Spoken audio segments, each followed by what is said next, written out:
UnWind with us. Welcome to the show. I'm Marcus. And I'm Nikki.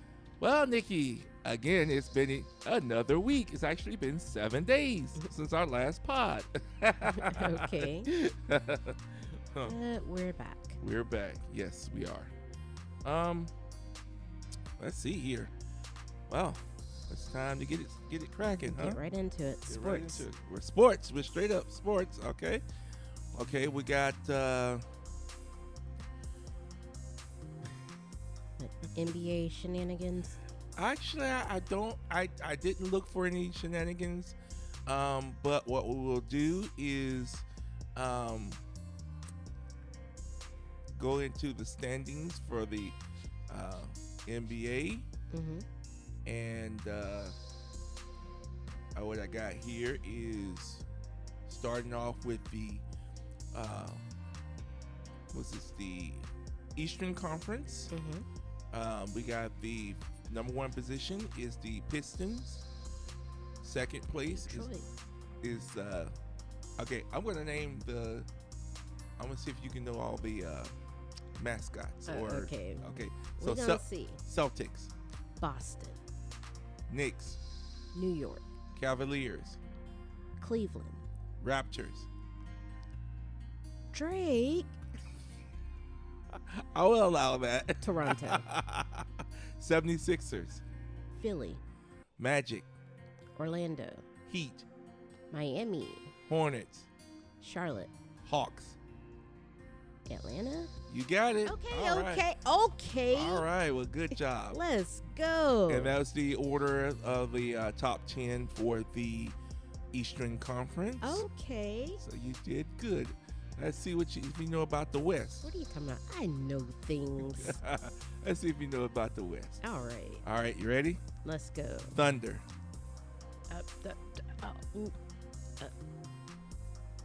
It's not Milwaukee. No. Sheesh. I feel like I know it. I'll give you a hint. It's above Texas. Oh, now we're doing geography. Well, it's the name of the state. No, it's not. I pass. OKC Thunders. Oklahoma City Okay. Thunders. I was thinking Utah. That is not the same thing. Well, Utah's farther away from Texas. Yeah. All right. That's number one.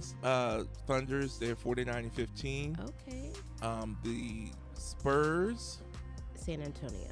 They're in second place with 45-17. Timberwolves. I feel like that's Minnesota.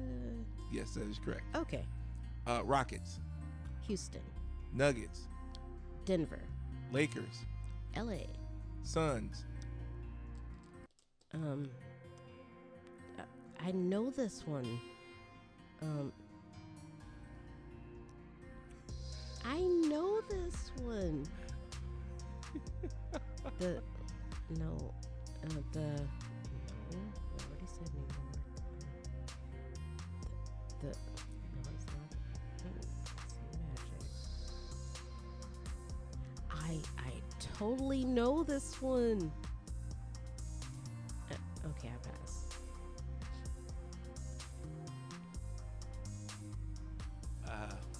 Phoenix. I knew it. Doggone it. Okay. Warriors.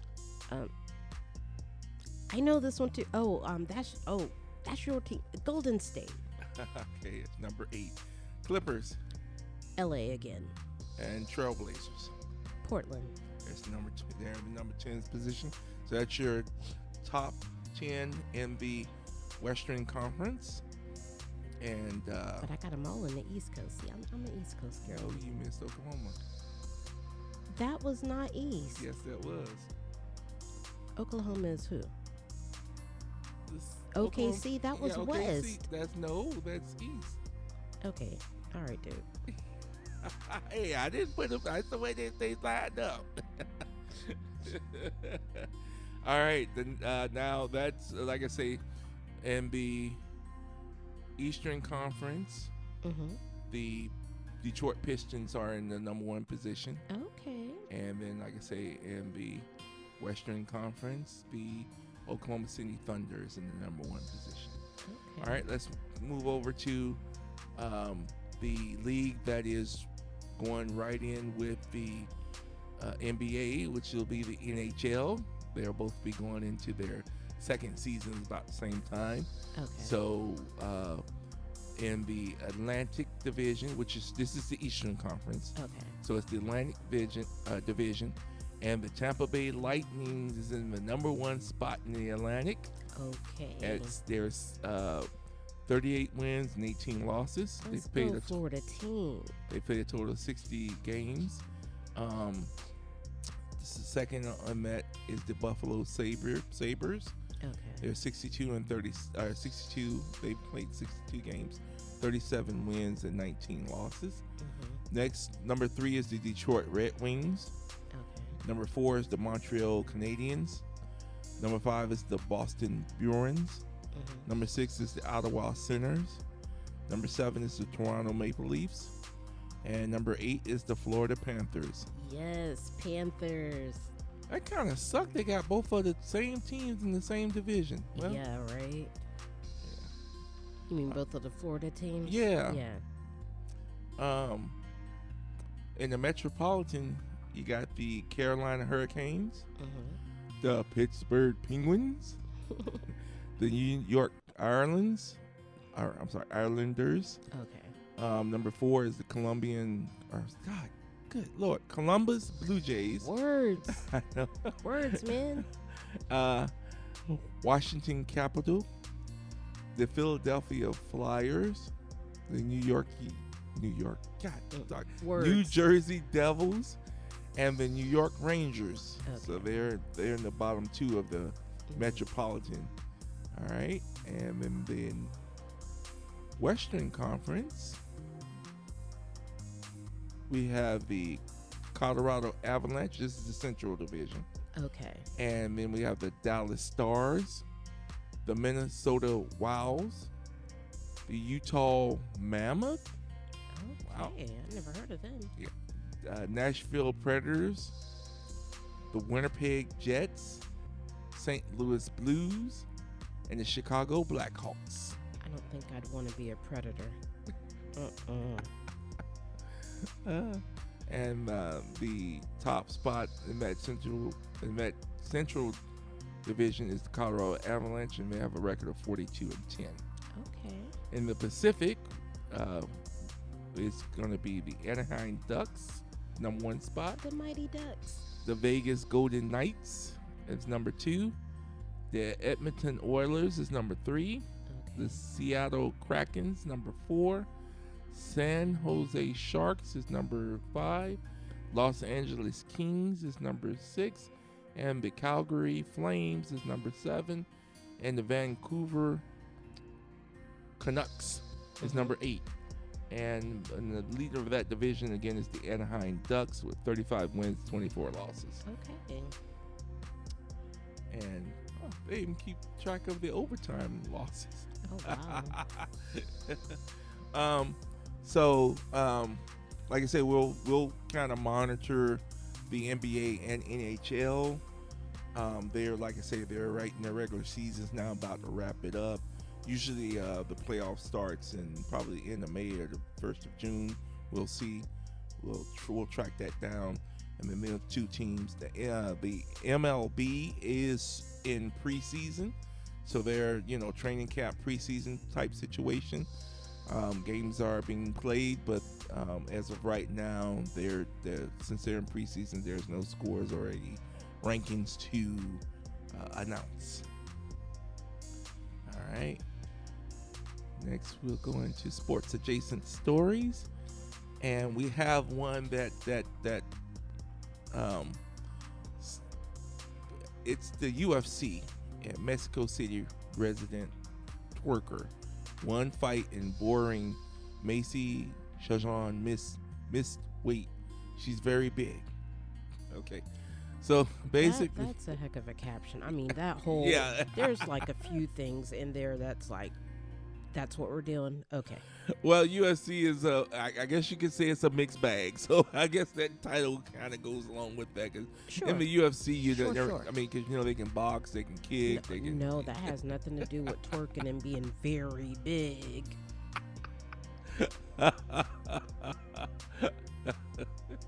Well, that's from the female point of view of the MMA. Yeah. Eileen Perez. Mm-hmm. Basically, she's scheduled to fight Macy Shionson, and basically she said if your girl overweight, we ain't fighting. I mean, that's fair. Yeah. Because there again, they do, even though you never, I mean, any fighter can be any fighter, but they try to keep people in their same weight classes. Right, that's why I said that is fair. It's just like, wow, why you got to put it like that? She's very big. That's what this is the, I guess she got what she wanted because we're talking about it. Yeah. She said, hey, if this fighter don't lose weight or don't make weight, because she apparently didn't make weight in her last fight, but she did still fight. Oh. But she's saying, buddy, you ain't making weight. We ain't getting in the ring or the octagon. I agree. And so I guess she did make weight because the fight did go on. Oh, okay. And Perez did win. Okay. All right. Man, is Perez the big one? No, Perez is the one that was in the ring twerking. Okay. She's the Mexico City resident twerker. That's crazy. I guess she said the fight was so boring she had to twerk to liven up the audience. Wow. And she was twerking while the fighter was on the mat. That's crazy work. I guess she said, woo, I tell you what, sports is crazy. Yeah. All right, anything can happen for sure. All right, moving on to the, have you heard of Mayweather? No, I never heard of that guy. Floyd Mayweather. Mm-hmm. And Manny Pacquiao. Pacquiao. Okay. Well, they've announced that they're going to. Mayweather, first of all, announced that he's coming out of retirement. Of course. And he's done some exhibition fights. As a matter of fact, the next one coming up is him and Mike Tyson. Mm-hmm. And Looking forward to that. Yes. And then after he gets done with a lot of his exhibition stuff that he's had pre-planned, him and Pacquiao are going to go at it again. As people may have known that Mayweather retired undefeated. Right. And so I think he was at 50-0, of course. That's of course, amazing. Manny's continued to fight, and he's got, couple more, he got almost 20 more fights on him. Mm-hmm. To be truthful with you, because he got 62. He's 62, 8-3. Mm-hmm. Okay. But they're gonna. So once he gets done with all these exhibitions, and of course, Mike Tyson is just the same thing like it was when he fought Logan Paul. So it's the same thing. He's just gonna go in there and have some fun in the ring. Right. And then they're gonna get back to business. He's gonna get back to business. Because matter of fact, they say that the last fight between Mayweather and Pacquiao was the highest recorded fight at $72 million. And it says it was the richest fight in history, amazing, a record of 40.6 million pay-per-view buyers. So you got to imagine when they come back in the ring, that person's going to be much higher, since that was 2015, which is what, 11 years ago, give or take. Yeah. So you're like figuring that pay-per-view is going to be but not then again, the system's set up a little differently now, which you got all these like streaming services carrying the fights and stuff. So it might, I don't know if the purse is still going to be as high, but now people can gamble more easily, get access to gambling. So ain't no telling how it was going to shake out. And people are probably still going to use the pay-per-view routes as well. All right, let's move on to the next. Steelers just got huge quarterback news that could change things. I don't know, we mentioned last week that Steelers were still on the fence because matter of fact, I still don't know if Aaron Rodgers has made his decision. But they were in the hunt for Kyler Murray. Well, they got a gift dropped into their hand because the Arizona Cardinals released Kyler Murray. Oh. And on March 11th, he'll be a free agent. So if the Steelers want, of course, I think 4 other teams are in the running to get Kyler. So definitely they have to jump on that if they want to get him. All right, that's the end of sports. Okay. Now we're going to roll into gaming, technology and gaming. Right. All right. So, yeah. It's been wild in the gaming world, between Microsoft and Sony with everything. There's a lot of moving parts. Yeah. So I'll cover them as best as I can. As I mentioned before, there was a lot of it's just a lot of moving parts. But anyway, we're going to start off with a lot of moving parts, a lot of changes. A lot of changes, yeah. Different outlets reporting. But just to take a little sidebar, Lenovo has a new folding handheld gaming tablet. This is ridiculous. That is the caption, of course. Lenovo has become synonymous with unveiling concept devices, many of which eventually arrive into the market. But Lenovo's latest is truly bizarre, a folding tablet which doubles both as a laptop and a handheld gaming display with accompanying controllers. The Legion Go Fold concept is built around a foldable 11.6-inch pole or plastic OLED, which folds down into a 7.7-inch screen. The interesting angle is that the Legion Go Fold concept can apparently be used in a gaming device in either configuration, as a concept folded handheld, or in what is apparently known as a Horizon full screen mode, which attaches the handheld controllers on either side of the display, just like something like a Microsoft Surface Pro. That is an apparent comparison, as Lenovo will apparently also ship the Legion Go Fold concept with a hard separated keyboard that the tablet can be docked into, along with a folding support to allow it to work as a traditional PC tablet. One of the handheld controllers can be doubled as a mouse. So basically, they've basically improved on the Legion Go Pro or Legion Go handheld. Okay. So they have a 8.8-inch screen handheld console, I guess you can call it that. I guess it's got many things you can do with it. But they've made the controllers more like the Xbox controller, like it's cut in half.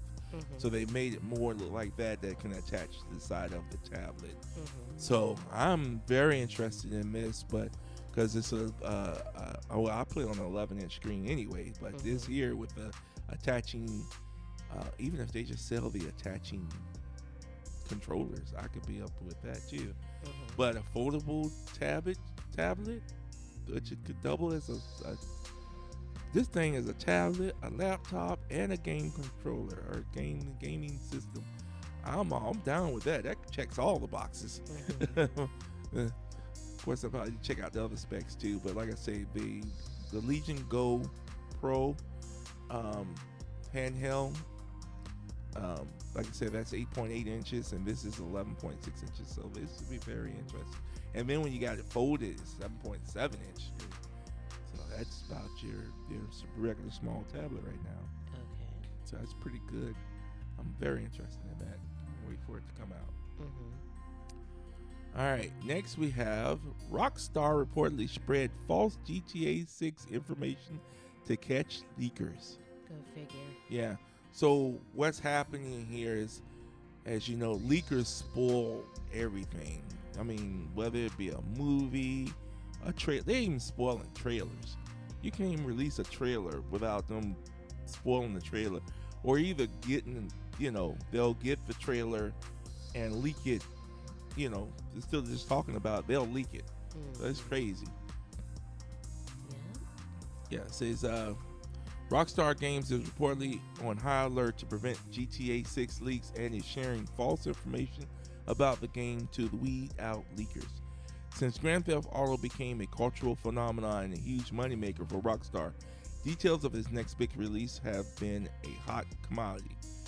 In the lead up to a new game release, rumors are rampant, and it's often difficult to sift through real details and made up leaks for clicks. GTA 5 had a bunch of pre-release maps revealed, stories dumped, and claims the game would have multiple maps, most of which turned out to be untrue. So Rockstar reportedly locking itself down even tighter than usual ahead of the launch of the GTA 6 in November.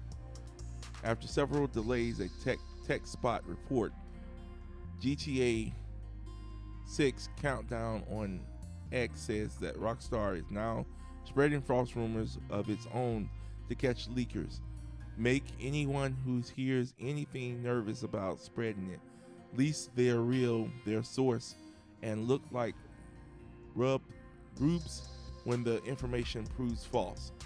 It also results in everyone at Rockstar reportedly not saying a word about the game, weather warning they received from Rockstar higher ups have everyone tight-lipped for now. So yeah, that's a good way of doing it, because if you're spreading false information, and that's within the organization to catch whoever's leaking. So it's like, okay, if you say the sky is blue, well, we know it's you. Right.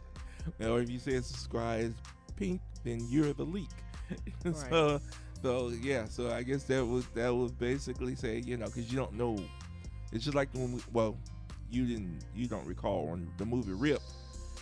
He told people different amounts of the money, and so when the people start called in telling them to get out the house, the person on the phone told them 150,000. So 150,000. And so when he heard the 150,000 on the phone, he knew who the leak was. Oh wow! And he knew who not to trust, and where it panned it out. All right, let's go on to the next. Return to Xbox. New head of Xbox committed to the console experience. In late February, Microsoft held its first all-hand meeting since the company restructured its Xbox gaming segment. During the meeting, new Xbox CEO Asha Sharma doubled down on her previous commitment to steering Microsoft gaming in a console-first direction. This is a notable change for the company's prior to everything is an Xbox strategy, which began under the previous Xbox leadership. That pivoted the company away from Xbox hardware towards cloud and subscription gaming. So they're not going to leave the subscription or cloud gaming behind, because they're doing very well. But a lot of their people, even such as myself, have said that them going away from the console may be bad, because in many cases, even when cloud started off, I mean, you saw how crappy the pictures were. Everything looked kind of blurry. Nothing was defined. The main character was straight, but it was like everything around it was blurred or was not as sharp as it could be. Now they've improved it to at least 1440p on the cloud streaming, which is awesome. And eventually they'll get it to 4K. But it also is determined by your internet provider too. So they've committed to going back to the console. The hybrid console, the PC, is on the docket. Its code name Helix has been announced, and they'll probably talk more about it at the console development, which will be next week. Gaming console, something is called CDG or something. But anyway, it'll be next week, and I'll be tuning into the keynote speaker, find out more about this system and everything. But they pretty much leaked everything as far as the chip and hardware and everything's inside. So maybe everybody's wondering now what it's going to look like. Maybe they'll reveal that next week. But if not, we'll keep our nose to the grind. All right, let's go on to the next. PlayStation unveils major update that improves your console graphics. Okay, so basically the PlayStation have what's known as the Pisser, and it's called PlayStation Spectral Super Resolution. So now they've come out with the Pisser 2, which will improve graphics on the PS5 Pro. Okay. So, and they're saying that the more they improve the Pisser, perhaps that will going right in line with them making a low cost PS6. So we'll see. We shall see. Also, Sony is reportedly pulling the plug on PlayStation exclusive PC port. All right, so basically what they're doing is their multiplayer games, they're going to port those over to PC. But their single player games, such as The Ghost of Yote, going forward, would not be ported to PC. They're going to keep it PlayStation exclusive. And maybe, a year or two down the road, they may port it to PC. For right now, they're going in that same kind of the direction of, they're saying that people are saying they're going to try to go into the direction of Nintendo and keeping stuff close to the box, being that they're not going to be able to compete with Microsoft way of their doing everything, and plus Microsoft Microsoft is putting games on the PlayStation, so, and PlayStation will probably continue to put games on the Xbox, but what they're not doing is they're going to put it out there on the PC so everybody can get it, because if they put it on PC, then people on Xbox can get that game. So they're looking at two ways of where they don't have to pay people. But here's something that I learned. So PlayStation has an app where you can play your games through the app without having a PS5. Oh wow! So did they specifically say you don't have to have a PS5? You don't, because you can download the app from the Android store or from off the internet. No, I know how you could get them. I'm just saying. Right, yeah, you can play the games without, because people download those apps to play games on their phones. I mean, of course, it's games that they're own. They still will have to have a PlayStation account. Okay. Or, but they'll be able to play. So one person pointed out that with this new Xbox, they'll be able to download the the PlayStation app on the new system, and as long as you have a PS5 account or a PlayStation account and you buy the game through the PlayStation store, you'll be able to play the games on your Xbox. So there's not 100% way that they can put these games to keep them on the PlayStation consoles. It's crazy. So by them not putting the games out there, they're losing money from the masses, but the diehards that want to get in on those games, well, first of all, if they're really a diehard gamer, they're gonna own a PS5 or PS5 Pro or PS6 anyway. And even if I was to dibble dabble back into the PlayStation lore, I would just go get a PS Portal. At $200, I'm in. And you can, I'm sure there's probably a way of docking it so you can put it up on your computer, on your TV or computer screen. So, yeah, if I was the one to get diehard into it, but really, I'll wait for the games. Xbox has enough to offer that I don't need to play PS5 games. And I'm not even into their cinematic gaming universe. All right, let's move on to the next. All right, now let's move on into celebrity entertainment news. Okay. All right, now we're gonna get into your favorite. I guess I don't know if this is your favorite. I don't know which one's your favorite. Is it the celebrity entertainment news or the food? I don't know, but we're gonna dive in. All right. It's hard to pick. Actually, I guess it's what's going on at the moment. You know, Right. you really, yeah. All right. Well, so speaking of which, our first story is coming up with founding member of Wu-Tang Clan, Oliver Howard Grant, dead at 52, age 52. Oh my goodness. Oliver Howard Grant, one of the legendary hip-hop group Wu-Tang Clan original members, died at the age of 52. Wu-Tang Clan member Method Man announced his passing on February 24th on Instagram, alongside an image of the pair together. Paradise, my brother, safe travels. Hashtag Pookie, hashtag Power Bro. I am not okay. With a storm emoji. He wrote information pertaining to the circumstance behind the star's death was not disclosed. Okay. News of Power's passing came shortly before the Rock and Roll of Hall of Fame announcement that the Wu-Tang Clan was nominated for this past year. Okay. Or honors. All right. Rest in heaven. Okay. All right. Next we have Haley Stansfield shows off growing belly in new photo with Josh Allen.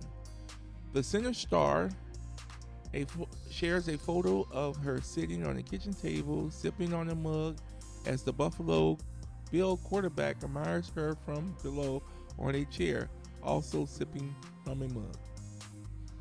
Oh.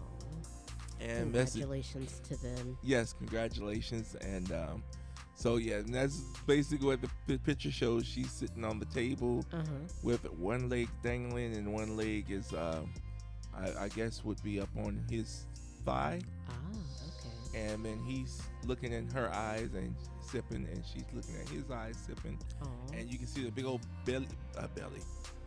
baby bumps. Same thing. Same thing. Yeah. You can't miss it. It's a cute picture. You can tell it's orchestrated from the way it looks in the room and everything. Yeah. But it's pretty cool. Aww. Pretty cool. All right.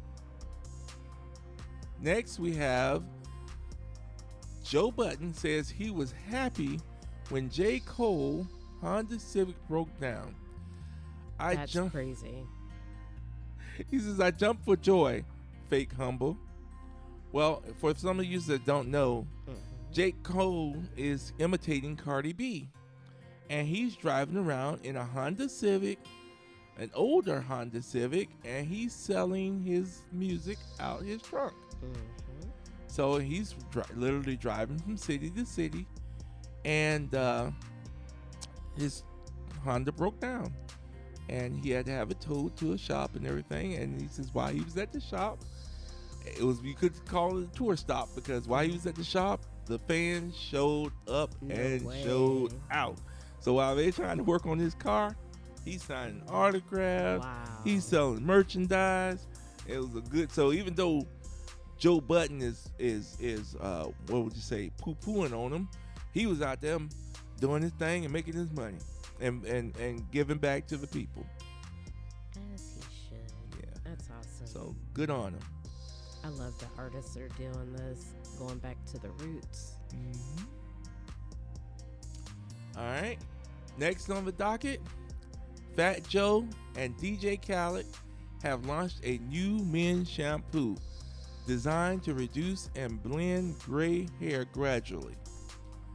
The product is called Rewinded 10 Men Progressive Gray Away Shampoo. Sure. You gonna put that on the bottle? Sure. Wow, that was a mouthful. Yeah. As part of their company, Rewinded 10. Okay, that's the actual brand name, Rewinded 10. Okay. Whew, good Lord. It's available now at CVS and on the brand's website for $14.99, with Amazon carrying it by March and Sally Beauty stores later this summer. So they're going good with it.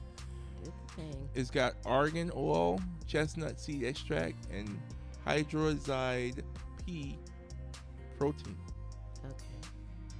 aiming to cleanse while restoring natural dark color over time.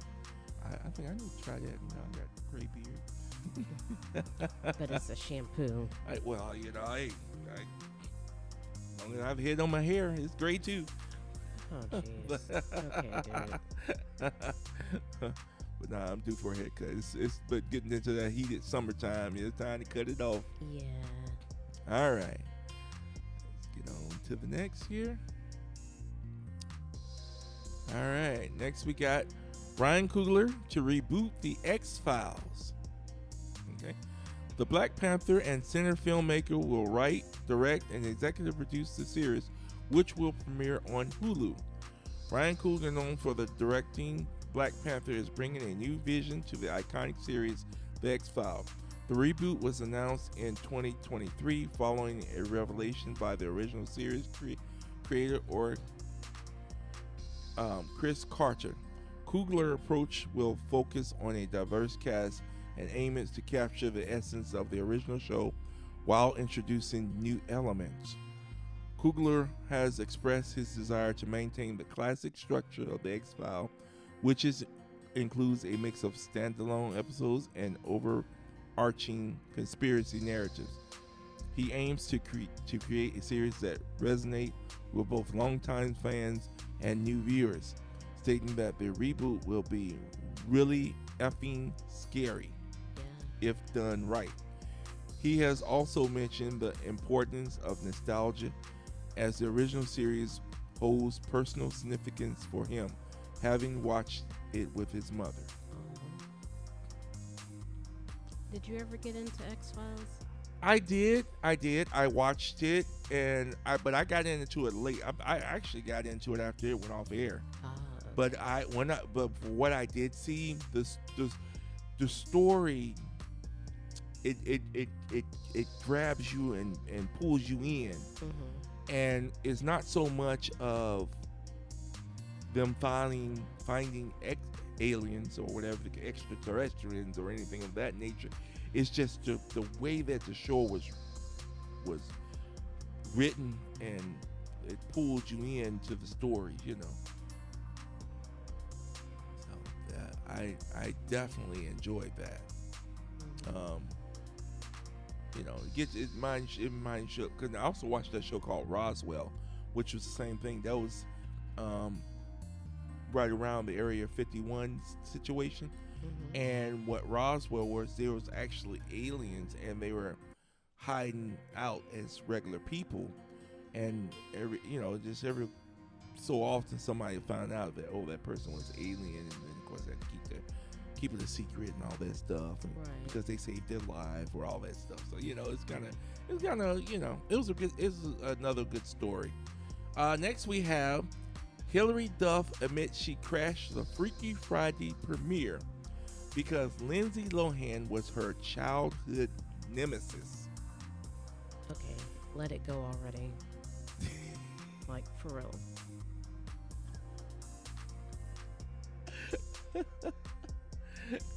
If Lindsay can get sober, you can let it go. Oh, did you hear? Does she have a documentary out, or she was talking? Oh, I haven't heard about. Yeah, Lindsay was talking about the time wasted when she said that her going out to California and she's in California by herself. Mm-hmm. And this, of course, after she I would assume broke from Disney. Well, technically Disney is out there in California, but when she was spiraling out of control, mm-hmm, she was out there by herself. She said her parents were at home. Of course, they were going through divorce and all that kind of stuff. Mm-hmm. And she said that they should have came out there to California and got her and dragged her butt back home. Yeah. But she kind of blames them. Of course, they didn't have their life together while she was out here and doing the Hollywood life, you know, doing the drinking and coking and being in class or underage, and just doing things that she had no business of doing. And she said, like I said, spiraled out of control, and it derailed her career. And so now she's back on track and doing very well as far as what we can see. Right, love to see it, but yeah, they should have actually attempted to parent her and give some supervision. But glad she's coming back. Yeah, that trips me out. But yeah, somebody would just, I'm gonna go to the premiere because you're my. But she said now, Hillary said that she technically didn't come to, have a confrontation with. No, she just came to hate watch. No. Actually, she said Chad Michael Murray invited. Yeah, he invited her. Okay. As I guess like his +1 or whatever. Okay. So she did admit that in the interview, but she's like she kind of kept that to herself because she wanted people to think she was there to as a rival to Lindsay. Again, that's stupid, but go off. Well, you know how these Hollywood types do. They want the narrative. They want the smoke. They want the gossip. All right. Speaking of which, oh boy, this is the number one topic. The everything is the icing on the cake, so to speak. If you're into this, what's going on in the entertainment world between the Harris family, as you like to say, and 50 Cent. Right. And so King Harris, son of T.I. and Tiny, fires back at 50 Cent after he posted photos of his mom and making memes and whatnot. Well, go ahead, take it away. Let's get to the origin of it. As in a recent interview, T.I. said that it never should have gone this far. So it starts out because T.I. was asking for a versus. You know that versus is somewhat coming back. You know, they're getting certain ones together. So T.I. was like, I want to do a versus with 50 Cent. And he had said this in multiple interviews or whatever. 50 Cent didn't respond, so to speak. Well, when he did, you know how he does. He's petty, he's a troll. So he goes and posts memes. T.I. is not about that, so he's still like, hey, just want to do this versus and, you know, get this going. And then it escalates to where 50 Cent posts a picture of Tiny that was not very flattering. And that's what kind of led everything to spiral. So King Harris fires back at 50 Cent, like meme for meme, basically to the point to where he dug up all kinds of information on 50 Cent. Like he went into the archives. And then the rest of the family joins in. You want to kind of get... Yeah, so... okay, let me get the names of the players here because this is a bunch. Okay, we got King, you got King, Damani, you and have Messiah. Yeah. And although one of the sisters said that video was old of Eris, but there was a clip of Eris, the baby girl, singing. But yeah, they're saying that she's not really in it. Okay, so she was just channeling her inner Tiny when all this broke out, huh? Well, they're saying that was an old clip. It was an old clip. But somebody just brought it up to kind of insert it in, like, oh, this fits the narrative, so let's post this. Oh, okay. Yeah, so another rapper piles on the 50 Cent. Basically, he basically summed it up because a lot of the fandom was saying, hey, y'all, they wanted it to be like Kendrick and Drake when they were putting it on the record, on the radios and whatnot. But going 50 track Cent, for track. Right, but track 50 for track. Cent refused to respond. Right. With music, he didn't put out a song. Let me back up. So T.I. actually did do a diss track. He did multiple diss tracks, and 50 Cent stayed silent, and instead he was posting memes. Yeah, I seen some. Oh my God, I seen some of the stuff, and people actually made videos with they had the whole family. They had people pretending to be the T.I., the Harris family, and they had a guy pretending to be 50 Cent. And they were showing, they did all kind of stuff where they Oh, they did like skits. They did skits, and they did one where some of it was AI, because they had one where 50 Cent was in the bathtub taking a bubble bath. Oh man! So they busted to his apartment with a duffel bag full of giant rats. Oh man! And they released the rats in the bathroom with 50 Cent, and they showed the rats jumping into the tub and all over everywhere. Right. And they ran out and closed the door, and so the rats was locked in there in the apartment with 50 Cent. Right. But like I said, T.I. did either 3 or 4 diss tracks towards 50. And then, like I said, King went digging up information about past allegations and things of that nature. And then Damani, this guy, oh my gosh. So he jumps into the ring with a diss track of his own, Sorry Miss Jackson, directed at 50 Cent's mom, kind of like how Kendrick did with Drake when he was directing it at his family. Yeah, but he took it to another level. Yeah. And then the cover art for Sorry Miss Jackson was the home that 50 Cent allegedly burned down of his baby's mother with the child inside. So that was the cover art. So yeah, when I tell you they're getting creative with, but let's go back to Damani. This kid is so freaking talented.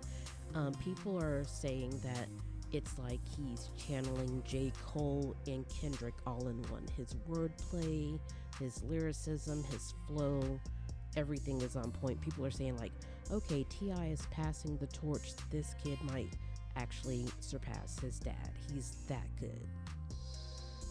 Wow, that's awesome. That's awesome. Yeah.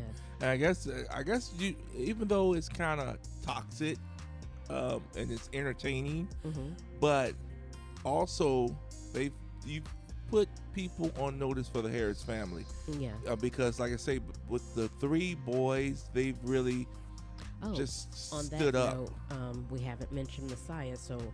Well, that's right. Yeah, I was talking about 3. Yeah. People are saying like, the Harrises have like every type of, genre in their family. They have like the conscious rapper Damani, they have the YN King, they have the Disney princess, and then they have Messiah. This guy, when I tell you, if you see him, he is on the electric guitar like he's channeling Jimi Hendrix. I kid you not. And then he has his own kind of diss track, but it's just a rock version. So yeah, incredibly talented and petty. Gotta love it. But let me get back to it. So T.I. has done multiple interviews, and as he said, it never had to go this far. He said one thing that came from all of this, as bad as things did get, is that the girls and women in his family are basically witnessing all of the men stand up to protect and defend them. So he's like, when it comes to that, that's what's most important to him, but he never intended for things to go this far. Yeah, that's like it was all supposed to be lighthearted, and he even said that it was supposed to be lighthearted and fun. All of this started over a verses. Yeah, and just a little backstory on that. T.I. and 50 Cent, before T.I. went public with it, they had a conversation. They were going to do the verses, but once T.I. pretty much left the ball in 50 Cent's court as far as how the verses were supposed to proceed. And so T.I. was supposed to announce the verses, and then 50 Cent was supposed to do his part. But instead of him saying, yeah, okay, I'll do the verses, he came out and started doing I'm not doing the verses. I'm not doing it. And memes. Then he started posting the memes. And once he posted Tiny, it was like, okay, all bets are off. Yeah. That's when he went below the belt, because she wasn't a part of it. It's not like she spoke out. And that even led to him, kind of referencing Miss Tina Knowles, because she posted a flattering picture of Tiny, kind of like lifting her up. She didn't, you know, fire shots or anything. So he's like, oh, even the grandmas are getting into it, blah, blah, blah. Like, you have time to say all of this, but you can't get in the booth with anything. So that's where people are losing respect for him in a sense. But wait. He sort of kind of did get back in the booth.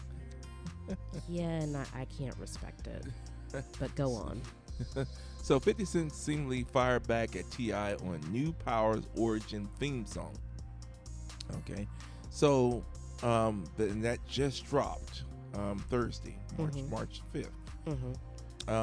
The track is called No One Told Us What We're Here For. And it features Leon Thomas on the hook. Okay. So 50 Cent doesn't name drop Tip in the song. However, fans are convinced that he speaks directly to his foe, son, Damani and King Harris, while alluding to T.I. and Tiny's sexual assault allegations. The accusations are rumored to be the focus of 50 Cent's next documentary.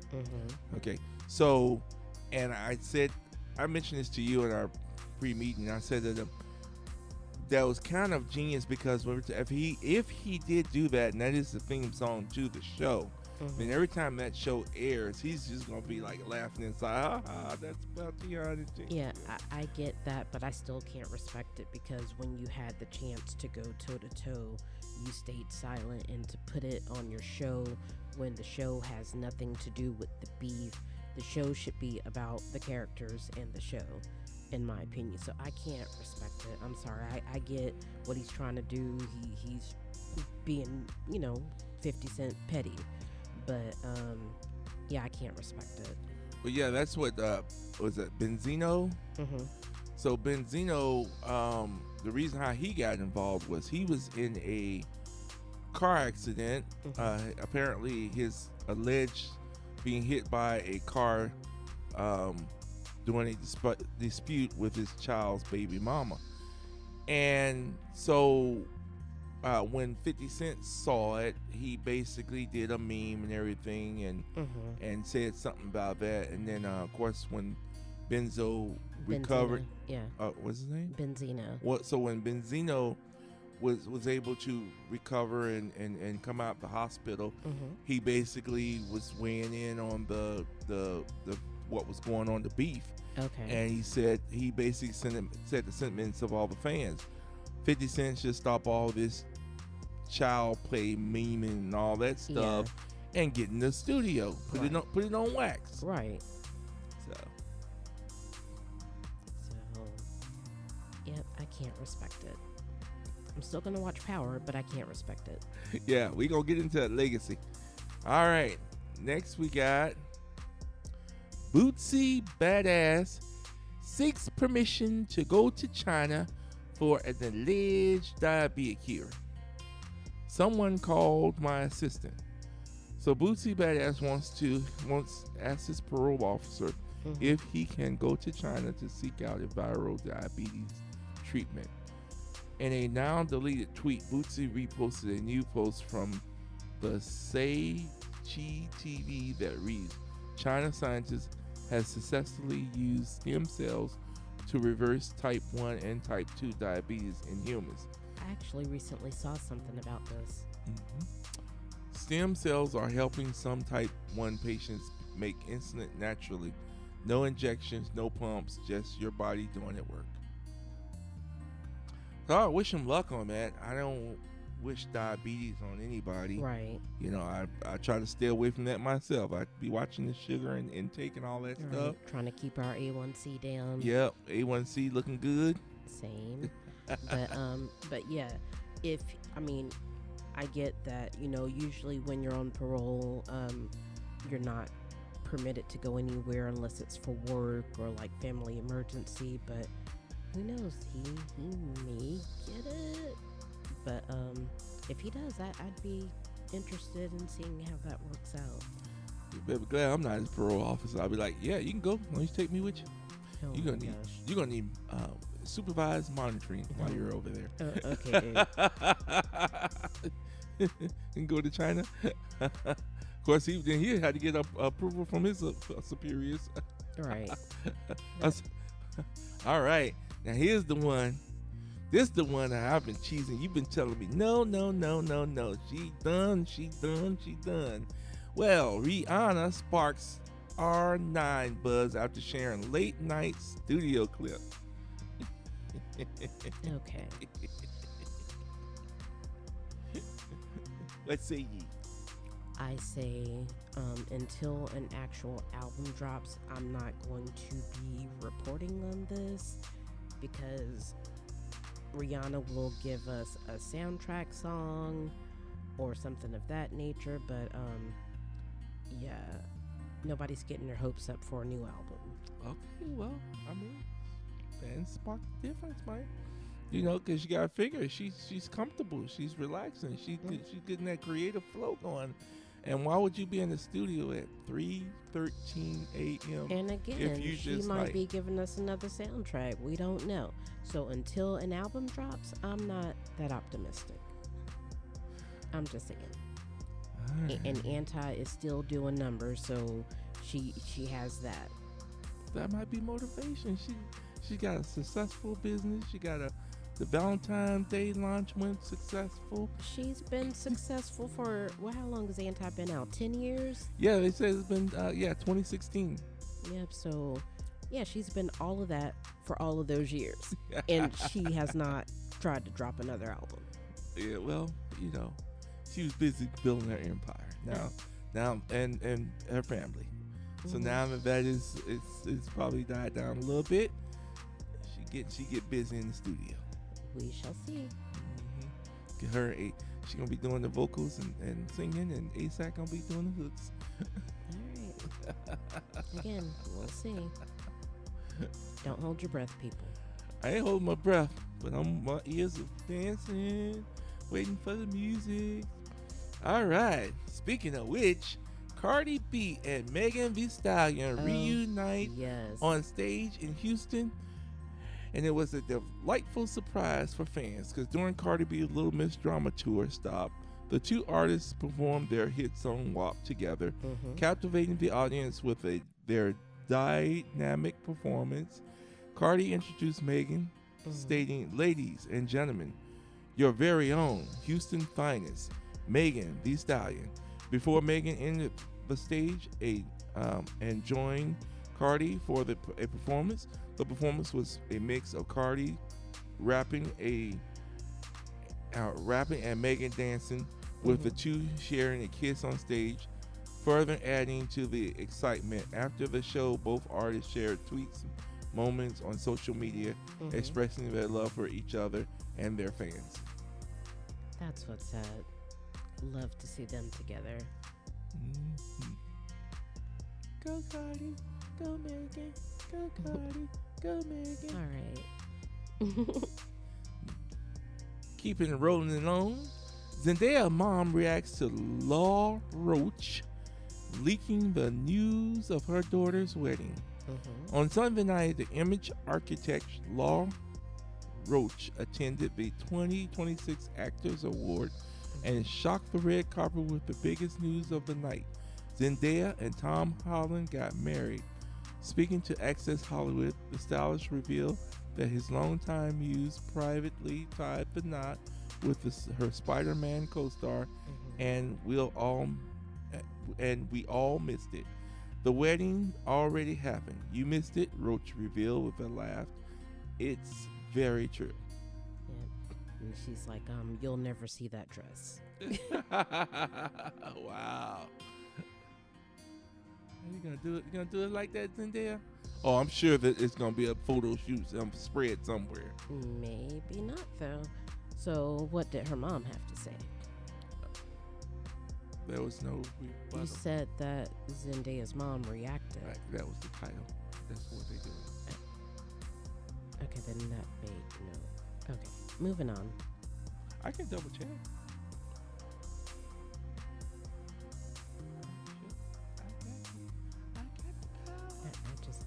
understand why it would say her mom reacted if her mom didn't react. Here we go. Right here.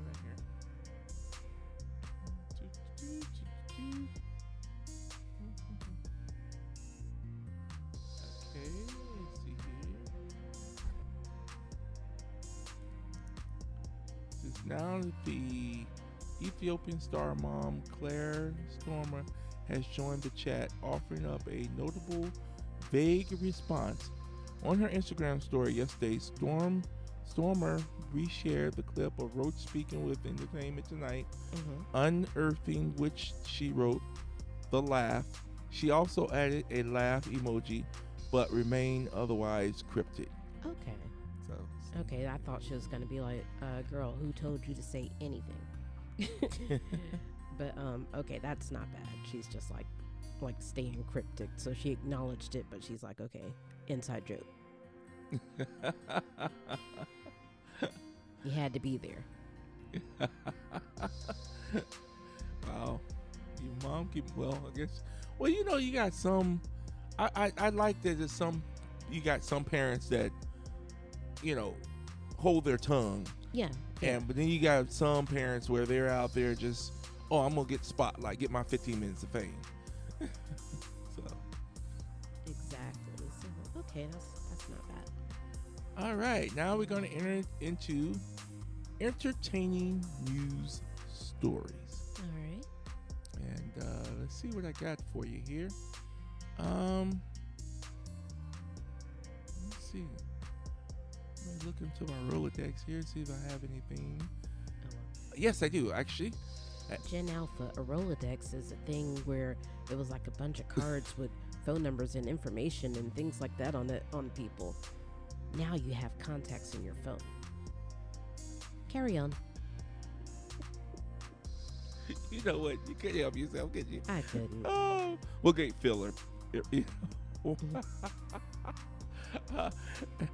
84-year-old woman to lose her Social Security benefits after $9,000 SNAP bill.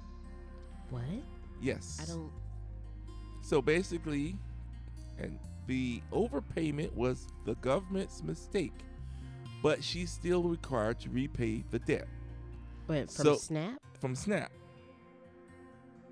It's like the EBT. I know what SNAP is. I'm just saying, like, they gave her extra food stamps, and now they're like, girl, we're going to cut off your Social Security so we can recoup that. Yep. That is jacked up because food stamps don't pay the rent. So that little overpayment is not going to pay the light bill and the rent. And Right. So basically, they gave her more food money than she should have been allowed. Right. And now they want it back. Well, guess what? Go in my card and subtract your little however many thousands of dollars and give me my money. Too easy. Too easy. Well, I guess they're not going to do that. Yeah, so now they potentially putting this woman on the streets. Let's move on. Let's move on. Okay. Drew Talbot and his wife, Andrea, created Bistro Hubby. Actually, it's Huddy. Okay. Bistro Huddy, Huddy. All right. A viral TikTok restaurant series that features cooks, servers, and managers, all played by Talbot himself. Mm-hmm. So basically, the reason why this story came up because he was actually in the restaurant business for over 20 years, and he quit that job to do this full time. There, TikTok skits. Right. So, yeah, he said he was a generation of kids who grew up playing restaurant, imagining fake dining scenarios and serving up pretend meals. And decades later, Drew Talbot is still at it, but now it's his full-time profession. Okay. So, well, I hope it's working out for him. Yeah. Well, you said some people make a living off TikTok, so I guess. Yeah, I know. A lot of people do. So that's what I'm saying. I really hope it's working out, especially before he quit his job. Yeah. All right. Next, we got Taco. I'm sorry. Let me start over. Target taco seasoning scheme. Okay. Florida man accused of using seasoning to steal 10K of trading cards. Of course, it happened in Florida. Yep, happened in Florida. Why wouldn't it? Happened in South Florida. Happened in Orlando, from Orlando to Miami. Okay. He said alleged theft happened 75 times from July 2025 to February 2026. Why do you say February 2026? Because now they got him and locked him up. Oh, dang. Okay, so long story short, let me tell you what homeboy was doing. Okay. He would go get the trading cards, you know. He would go get the seasoning packets. He'd go to self-checkout, and he'd scan the seasoning packets and put everything in the bag and walk out the door. So then he'd turn around, go to his little what is it? eBay. I think it's eBay. He would go on one of these sites and sell the cards. And he sold cards for about $40,000 on eBay. Oh, wow. So all for the price of a seasoning packet. Right. So 99-cent seasoning packet. He walks out with, I 40 don't know grand. what a pack of cards costs. But he would walk out with 2 and 3 boxes of cards. Wow. And then of course, and with many of these cards or packets, they have a rare card or something of that nature. And if you get the one in mint condition, of course, especially a new one or whatever, a new sensation or card like a rookie card or whatever the case may be, whether it be Pokemon, Minecraft, or whatever, the baseball, basketball, hockey, and he would sell those cards on eBay. So now let's get to the conclusion. An investigation into similar instances at Walmart and Publix location is ongoing. The news release said, if found guilty, Wallace could face up to 90 years in prison. My goodness. Oh, he ain't never going home. Yeah. They said that this could be equate with felony organized retail theft, felony dealing with stolen property, and felony money laundering. Wow. So it was clever, but consequences. Yeah. All right. That concludes entertainment news stories. Now we're going to go into food releases. And spoiler alert, there was a taste test. All right, let's go. All right, let's go. KFC bringing back the beloved Twisters after years of fan demand. Basically, it's I guess KFC a snack wrap. Snap wrap, their version of the snack wrap. Right. I guess they're gonna bring theirs back after everybody else's wraps situation dies late down. to the party. Yeah. They knew what they were doing. Sure. I still think Popeyes had the best one. Yeah. If you got them hot and fresh, oh yes, definitely. All right. Hardee's just dropped an all-new burger and brought back 2 fan favorite items. Hardee's introducing the Frisco Breakfast Burger. And then they're doing slow smoked pulled pork with a quarter of ground beef and American cheese, crispy onions, and pickles. Nope. And sweet baby Ray barbecue sauce. This one's going to return on April 14th. Okay. Now, right now they have the Frisco Breakfast Burger, and what that consists of an Angus beef patty, bacon, American cheese, ketchup, and hash browns, freshly cracked egg between 2 slices of toasted sourdough. No, thank you. That's a big nope. All right, that's what Hardee's got going on. Go off. Wow. All right. Next, Cheetos just landed 3 new snacks, and the fans are already obsessed. Yes, I'm loving the flaming hot dill pickles. They're so good. It's like you eating. It's like you getting the best of 2 worlds. You getting a dill pickle, and then you getting hot flaming Cheetos. Oh man, heaven! And I'll tell you what, after eating those junks, you be like, yo, where my real pickle at? Where my real pickle at? All right then.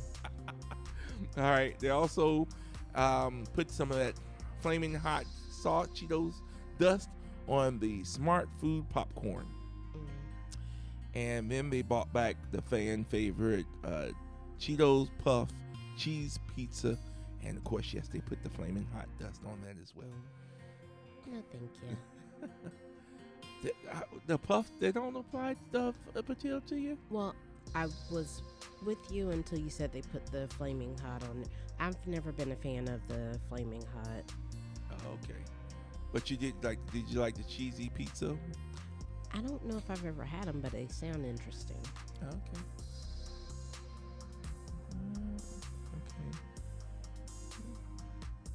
It doesn't say on the bag that it has the flaming hot on there, but they are cheesy. They do have the looks more like a Dorito, Okay. Dorito flavoring. I don't know. Okay, let's move on. All right, now here's the hot one. Burger King posted shady response to the viral McDonald's CEO video. So petty, I love it. Okay, first we need to talk about this video. Let's do that first.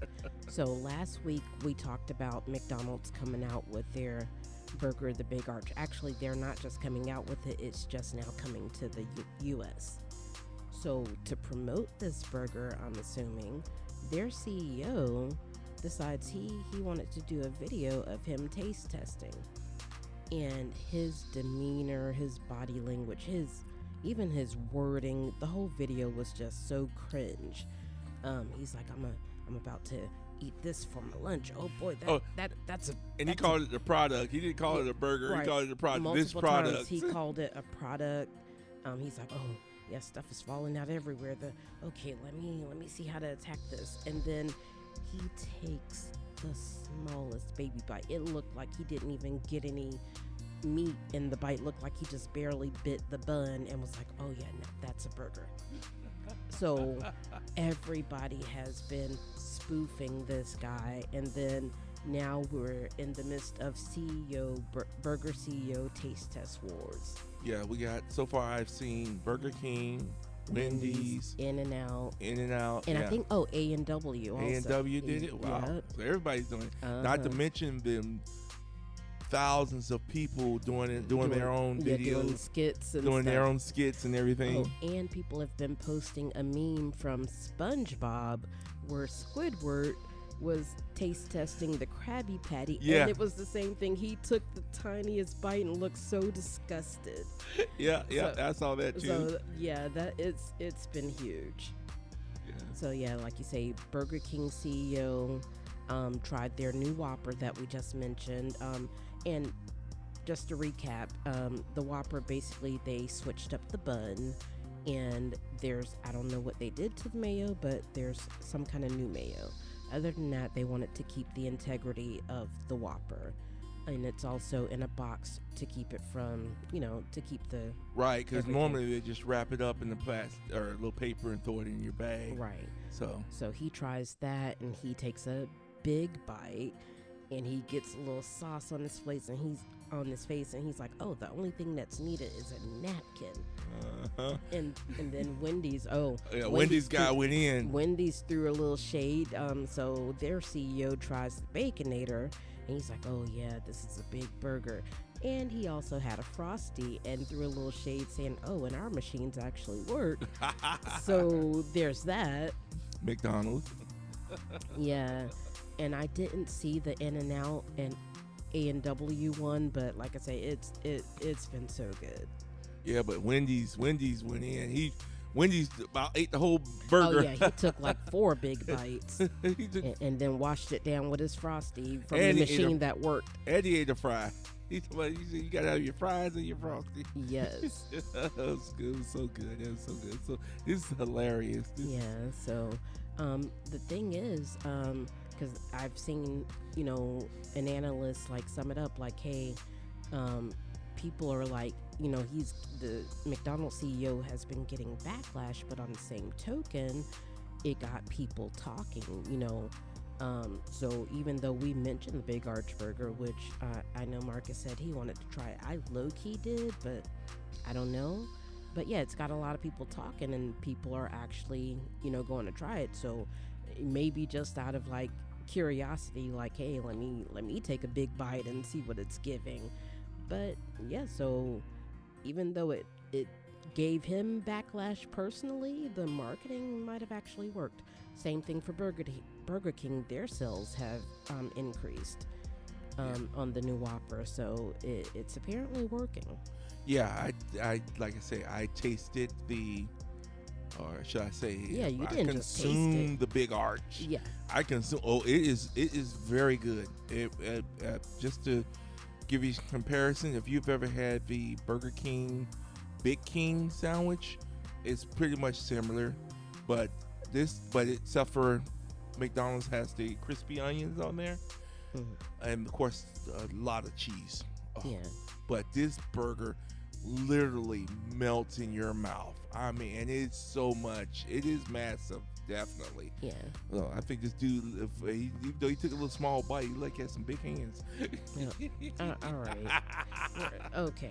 We're not. But anyway, the burger is excellent. It's good for what it is. Now I'll be honest with you. If you really want to, it's like a Big Mac without the middle bun. Okay. I mean, literally, because it's got the sauce on there. It's got the special sauce. That's what it's on there. Well, it's called Arch sauce. Oh, it's the Arch sauce. It's a little different from Big Mac sauce. Yeah, okay. You can tell me. I tasted it.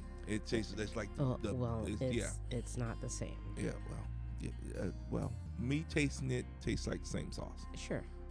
But don't tell people that it's not the same. I don't. Hey, I tasted it. I'm a consumer. It's my opinion. It tastes like the same sauce. It looked like the same sauce. All right, then. I'm not. And of course, they loaded it with lettuce and pickles and onions. Yeah, raw onions. You have the slivered onions and you have the crispy onions. Yeah. So, well, technically, all three, because you got the caramelized onions on that cheese. That's the crispy onions. Okay. Well, anyway, I tell you, the only thing that was probably missing off this burger was the bacon. I'll be real with you. That's the only thing I need was the bacon. Yeah.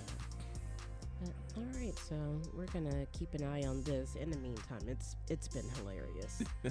All right, now this one here, and I'm gonna paraphrase, but basically, Popeyes and Church's had a little beef that erupted over social media, which I haven't even heard about. This is crazy. And like I say, this just dropped yesterday. Okay.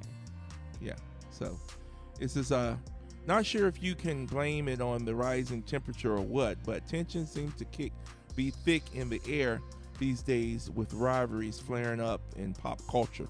While a lot of attention has been paid to the ongoing feud between Grammy-winning rappers T.I. and 50 Cent lately, a new beef erupted on social media that no one saw coming between popular fast food chicken chain Popeyes and Church's Chicken. Popeyes and Church's Chicken argued over biscuits. It appears the cyberspace confrontation between Popeyes and Church's Chicken may be due to biscuits.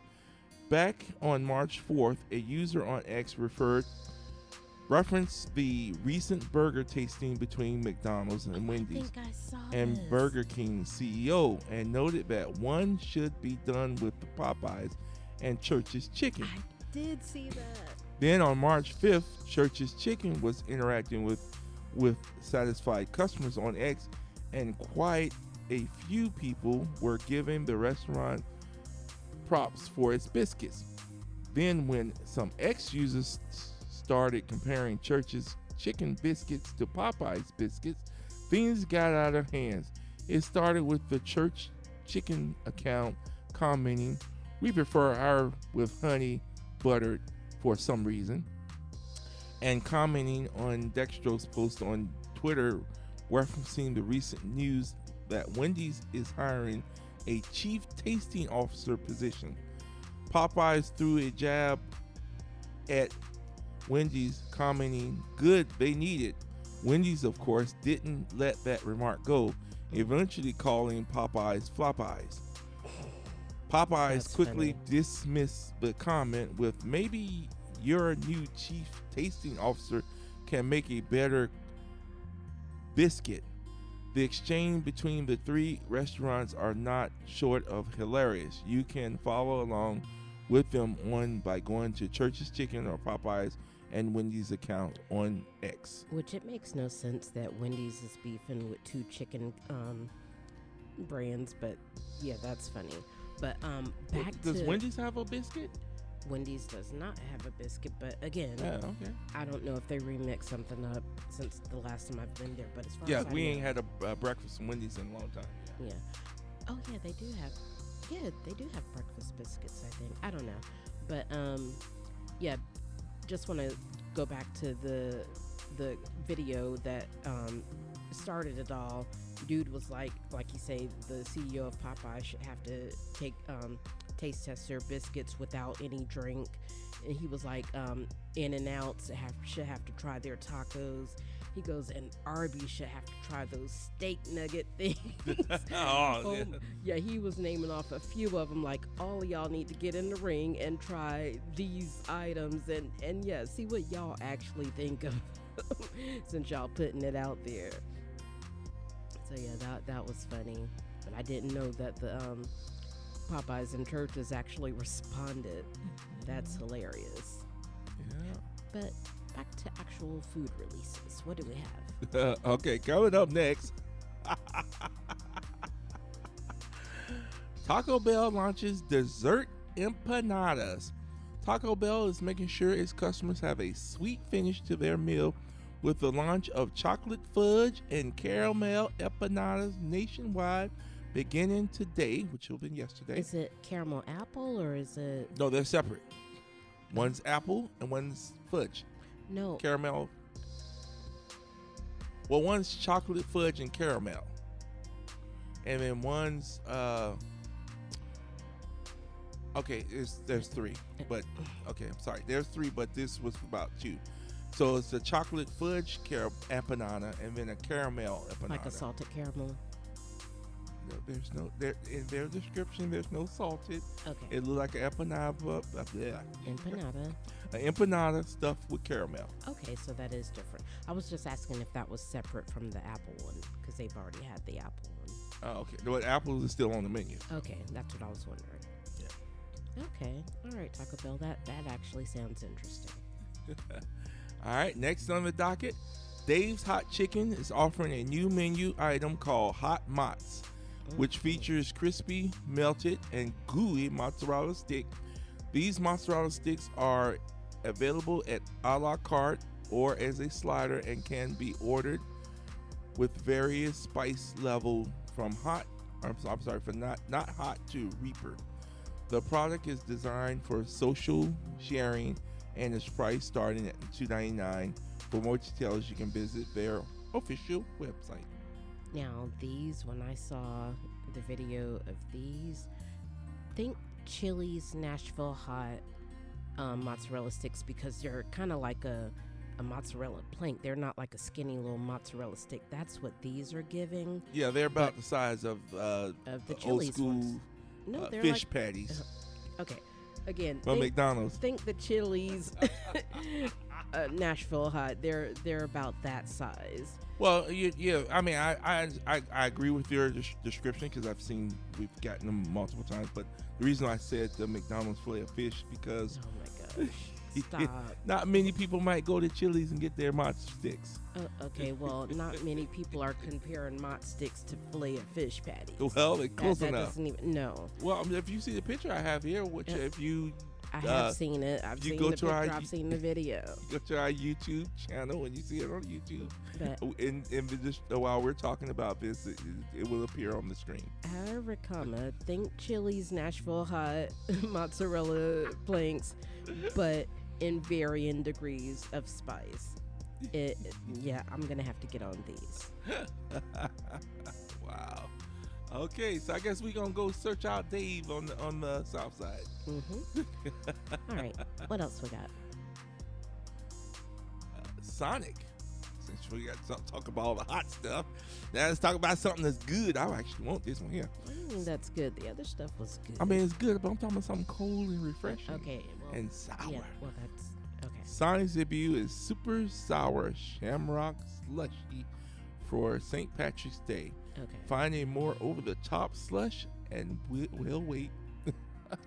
I'm actually kind of curious about this one. What is it?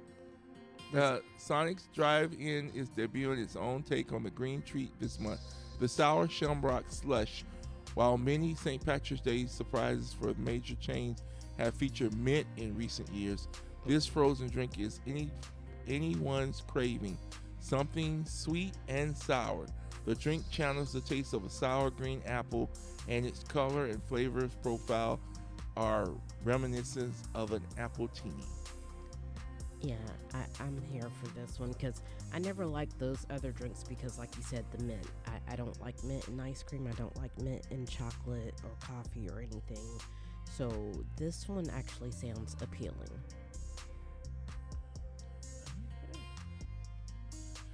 All right.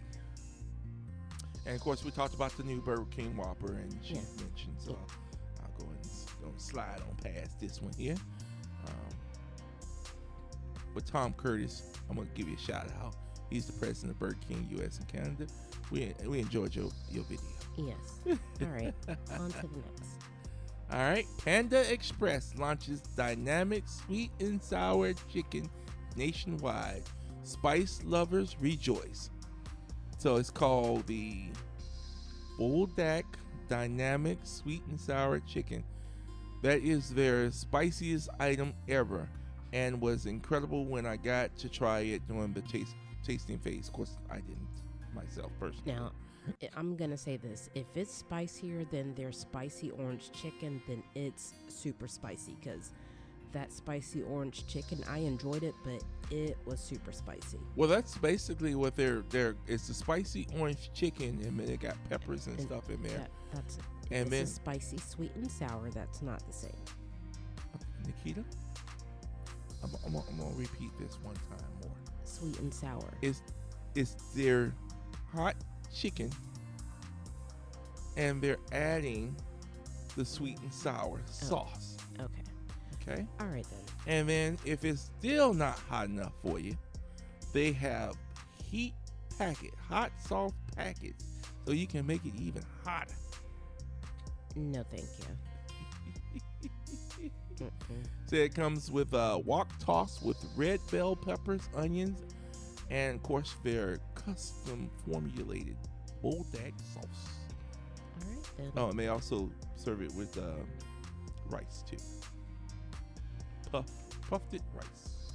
Sure. Yeah, I don't know about this one, Panda. So it's kind of like a rice bowl with this chicken sweet and sour sauce, peppers and onions. So that's a pretty good combination. Sure. All right. Next we have Jacksonville-based sandwich chain announced Monday that the launch of its chicken and cheddar ranch sub. A bold new addition features premium grilled white meat, crispy bacon melt, cheddar cheese, and newly developed herbs forward buttermilk ranch. The sandwich marks the brand's first new permanent menu item in 3 years. Okay, you didn't say who it was. You just said Jacksonville.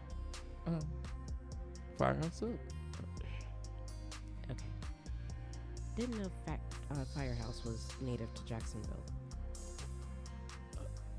What? No, I didn't know that. Are you from Jacksonville? Anyway. How do you know that Jacksonville wasn't based? Matter of fact, we went to the original Firehouse. We've been to the original Firehouse Sub. That doesn't mean I knew that it was native to Jacksonville. However, new sandwich. Yes, chicken bacon ranch, and I've had the what was it, the Captain's Club? Yeah. Oh, that thing. It's a chicken club, basically. Yeah. Yeah. Good Lord. And then you just add bacon to it. You got the same thing, boy. Look at here. Well, if it's a club, bacon is implied. Yeah. Okay. Well, this is chicken. So the chicken bacon, and it's gonna be a permanent menu item. All right. So you guys enjoy. Yes. All right. That concludes food. Now we're gonna move on into movies and TV / streaming. All right. Let's see. First up on the docket is Disney defeated Warner Brothers to claim one final 2025 box office record. According to Variety, Zootopia 2 is now officially the highest grossing North American film of 2025. Oh, wow. After earning $424.2 million and surges past a Minecraft movie, $424.08 million. Wait a minute, they didn't beat Lilo and Stitch, did they? Well, technically they did. Huh. Okay, so the way they did it was it's domestic box office. So Zootopia basically, because remember, Minecraft beat Lilo and Stitch. Okay. But Lilo and Stitch worldwide beat Minecraft. Ah, okay. Cause so what it is that Lilo and Stitch worldwide grossed over $1 billion. Minecraft, I think it got Chicken Jackie. I knew you were gonna do that. Good Lord, I we're gonna get it out. We're gonna get it out my mouth before you had come up with that chicken jockey. Every time I say Minecraft, you just come out with that chicken jockey. I knew it was coming. I knew it was coming. And then before she didn't know nothing about no chicken jockey. Still don't. I just know it's a thing. Have you ever watched the movie? No. Oh, I'm gonna have to at least find. I need to see what a chicken jockey looks like. I mean, I'm not that invested, but sure. Oh my god! Oh my god! You forget what I was doing. Oh my god! Oh my god! What was it? What was it? Lilo and Stitch. Yeah. So Minecraft made lots of money. Go on. Oh my god! You just. Oh my god! You just. Okay, so. Lilo and Stitch made $423 million. Okay, but like I said again, and that's domestically, right? That was domestic. Okay. Worldwide, they made $1,038,000,000, and then of course who is the other cap? Minecraft. Oh my god, chicken jockey. All right. All right, give me just a second here. Minecraft.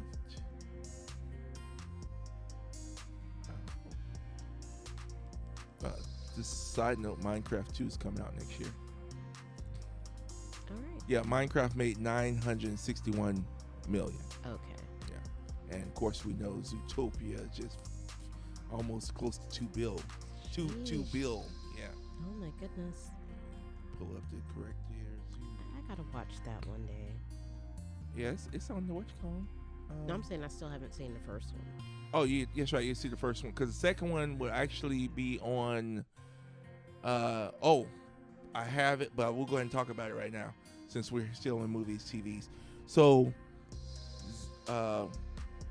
Disney is lowering their subscription service to $4.99 again because they're getting ready to merge in Hulu with Disney Plus. Okay. So what they're doing is they're lowering their price there. So for new subscribers and returning subscribers, you could pay $4.99 for 3 months. Okay. But this promotion is going on now, and it's going to end at the end of March. And then it goes up to $19.99. No, it goes back to $12.99. Gotcha. This is, of course, with the ad tier. So it'll be $19 if you get the no ads. I was just throwing numbers out there. I don't know. But you did good. Sure. All right. So what happens is on, I think, March 28th, Zootopia 2 premieres on Disney Plus. So that's part of the marketing strategy. Okay. And Zootopia 2 it currently is $1.8 billion, and it's close to 1.9 billion. They're only 140 million from 2 bills. Mm-hmm. But it'll probably be out of the movie theaters before it gets Probably, 2 bills. But they did great. Yeah. So. All right. Next on the docket, we got. Come on. All right. Here we go. Netflix drops bid for Warner Brothers, clearing ways for Paramount takeover. Now, of course, we talked about that. We have. So. But did you know that Netflix say we're not done with acquisitions? So they bought Ben Affleck's AI tool company. This is a little disturbing, low-key. What's that? Because big media acquiring big AI is like, that's a disturbing combination to me. But go on. Well, AI is going to be in everything, so. Not the point. Wait a minute. How can you say it? So basically, AI must be disturbing. No, period. That's I'm trying to understand. Again, no more context. Like I forgot who said it, but okay, Ben basically had all of this done underground, under wraps, and then now, yeah, there is something very disturbing about that. So again, let's come current. Now we got big media, i.e. Netflix, acquiring big AI, i.e. whatever the heck Ben was doing in his underground bunker. I don't know. Yeah, these two things coming together is disturbing. Oh, okay. But go on. It says, we specialize in AI-powered filmmaking tools. This acquisition allows Netflix to integrate AI technology into its creative process, providing filmmakers with new ways to manipulate footage during post-production while maintaining creative control. Affleck, who founded Interpositive, will serve as a senior advisor to Netflix, ensuring that the company's AI tools are designed to protect the power of human creativity and the creativity process. The acquisitions align with Netflix's commitment to innovation that serves storytellers and creative process, as well as its long-standing traditions of supporting artists in their creative endeavors. AI is not here to protect human creativity, but all well, right. Now I did get this story because you know about Robert Meyer Burnett, and he has a audio drama called something noir. Okay. Well, he's getting ready to make a pitch to have this turn into maybe a well, first of all, he's doing the audio. Well, he's got the audio portion done. So now he wants to turn it into like a movie or shorts or whatever. So what he had to do, because he can't afford to hire all these different artists and stuff to do storyboards and all that kind of stuff. So he's actually used this tool to make a movie. Basically doing AI, which then he's going to go to a movie studio and pitch this, But since he's used AI to mold and shape, and he says use different camera angles, different camera lenses for his different shots and stuff to put his little sample, if you will, together so that he can say, hey, I want to make this into a movie. So he's able to use AI tools by himself without spending money to pay an actual artist. Now I understand, there's an artist that's losing out for not doing this work, but when you're creative, you have something on your mind, and you have AI tools to help you bring what's on your mind onto the paper or onto the screen. and you can do it your way and your vision. You know, you don't have where, okay, this is my vision, then you come back and see the artist, and the artist did something, went all off in left field. You don't have that. So in some ways, AI, just like when I'm sitting here doing these slides and stuff and putting stuff together, I'm using AI. I mean, to some degree. I mean, I'm not going in here and drawing, you know, the Warner Brother Towers with Paramount sticker or picture on it. I'm pulling the picture off the computer, and I'm using AI to do it. So it's and put it into the show. So it's crazy. I understand in both ways that AI is we shouldn't be okay. I want this video games to have a dragon and, you know, driving a car and all this stuff, and you just have AI created without no supervision. I understand people out against that, but when I'm sitting here, or either someone sitting and they're actually using the AI tools, especially like in a situation where, okay, well, I may need to create a thumbnail, and you're looking at, okay, if you want to sit down, be real about it, if you sit down to PowerPoint, or not PowerPoint, Paint, Microsoft Paint, and you're going to sit in there and draw a picture and try to make it look good, well, you can just use AI to do the drawing that's been drawn for 50 million ways. I don't see a problem with that, you know. But again, I understand now you have these people that then went to college to specialize in this one field. Now you got a computer generated image that, you know, they spent 6-7 years to learn how to do this, and now again you got a computer to come along, and that was what was happening again. And another analogy was made.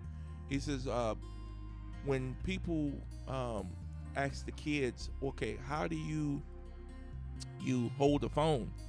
And back in our days, we would roll up our finger and have our pinky sticking out and our thumb sticking out, and we hold it up to our face.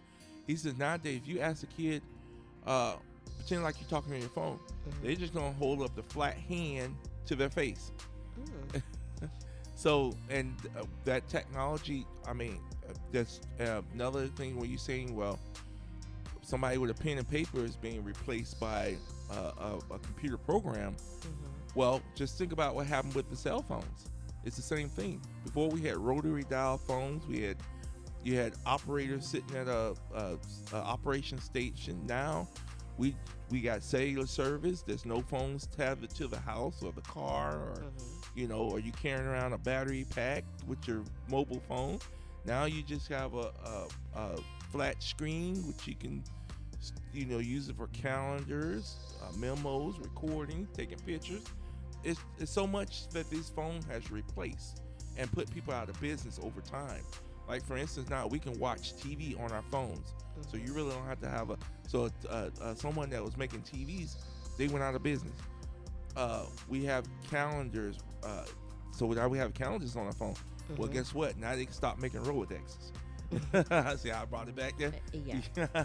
So, you know, and we say it's a tool. At this point, it's a tool. Same thing. Avatars. They're made. That's 100% generation of AI technology, transforming people walking around with mocap suits and stuff on. What we see on that screen is done visually. That's done via AI and James Cameron's vision. And in many cases, it's stuff that he created himself personally. So I don't know, you know, sometimes you just got to embrace AI is here. It's here to stay. Now, it is some saying that they're putting so much into AI now that you watch, AI is going to be a common thing, and then we're not going to think twice about it. The world's still going to keep on spinning, and then something else is going to get invented that everybody's going to get up in the tizzy again. Just like when electric cars came through. Oh, the electric car's the future. Now, look what happened. Now, half the people that got electric cars don't even want them. So it's a cycle. If something new comes along, and then it fades off into normalcy. But I understand, you know, at this present time, AI is, especially when we have our assistants and whatnot, that's all AI. And we're adapting it into our normal life. All right, I'll move on. Get off my soapbox. All right. All right. Next, we have Sinners take top prize at the Actors Awards, setting up an Oscar showdown. After a near award season sweep by one battle after another, Sinners won Best Ensemble at the Screen Actors Guild's 32nd Actors Award on Sunday, shaking up the Oscars race and setting up a potential nail-biter finale in 2 weeks at the Academy Awards. The Gilded Awards, formerly known as SAG Awards, are one of the most closely watched Oscar predecessors. Actors make up the largest slice of the Academy of Motion Pictures Art and Science, and their choices as actor awards often align.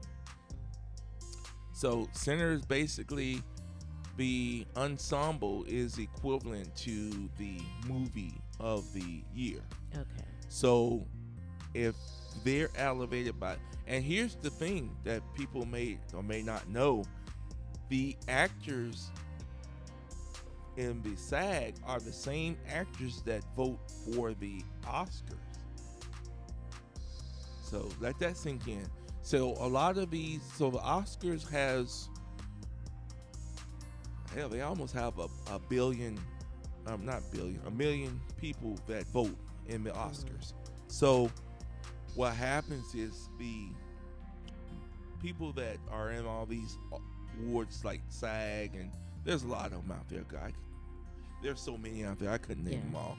But anyway, the Oscars are broken up into categories, and each of these categories, like for instance, let's say actors, actresses, film photography, directors, all that. So all these different, I'll say, job titles or positions vote for their specific in their category, right? So when you're talking about the best picture and leading man or leading lady, it's pretty much the same people that are in SAG. So, but in addition to Sinners taking home the ensemble, the Michael B. Jordan also took home the leading male actor in a role. Yes. And his acceptance speech was so touching. Yes, it was. And he did give a shout out to the people that were running with him. Viola Davis is the one that presented. And she did phenomenal. She did. And one of the things, if you want to talk about how people was doing the comparison of the Image Awards and the SAG Awards with Michael B. Jordan, how he did his presentation. Yeah, some people noticed that apparently his win for the Image Awards and his win for the Actor Awards, apparently he accepted one as smoke and one as stack.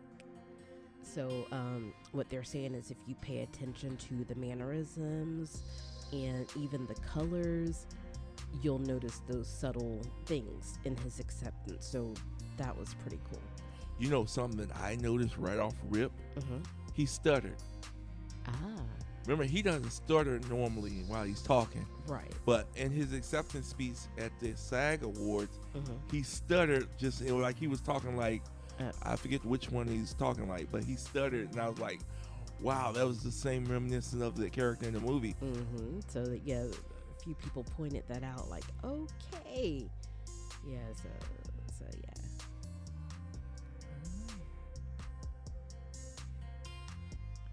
All right, and then we have one more with the SAGs, and that was we talked about last week, Catherine O'Hara. She passed away. Yes.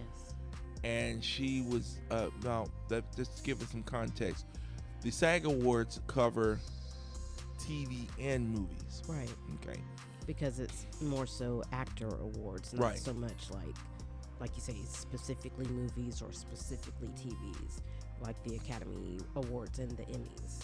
All right. So Catherine O'Hara posthumously won Best Female Actor in a Comedy Series for her performance as a movie executive in the showbiz satire The Studio. Okay. O'Hara died at the age of 71 on January 30th from a blood clot in her lungs.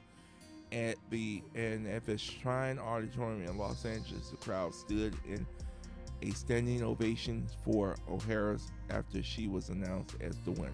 Awesome. And the award was presented by, it looks like it was presented by Harrison Ford.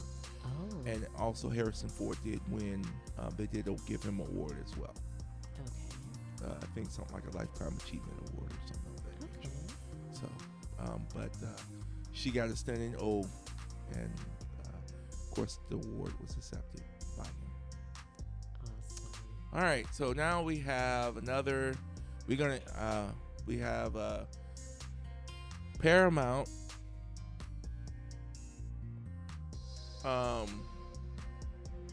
Credited, downgraded to junk status over debt worried. Paramount Skydance jubilation over its come from behind victory to claim Warner Brothers Discovery has entered a new phase, calling it the deal debt hangover. Just to give some little background, you have they rate your borrowing power based on your debt that you're carrying, but the percentage is done by NASDAQ.